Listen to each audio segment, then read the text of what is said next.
Ayoko na po, binubugbog po ako niyan palagi. Sino nang bugbog sa'yo? Si Mark? Sino pa ho? Opo, napagkadayan niyan. Nag 1v1 kami sa custom, binugbog lang ako, di man lang ako pinag-kill. Dahil doon nag-break kami. Kung totoo yung sabi ni Mrs. dapat makulong ka. Tagal nga na po nag-ML eh. Pero talo pa rin sa AI, tapos sinahon pa ako ng 1v1.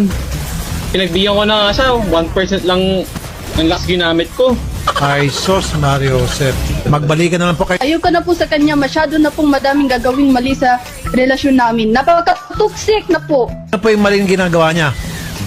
Sabi niya, matutulog na daw siya, tapos pagkita ko sa ML, may ibang katuho. Naku, nagmamobile legend.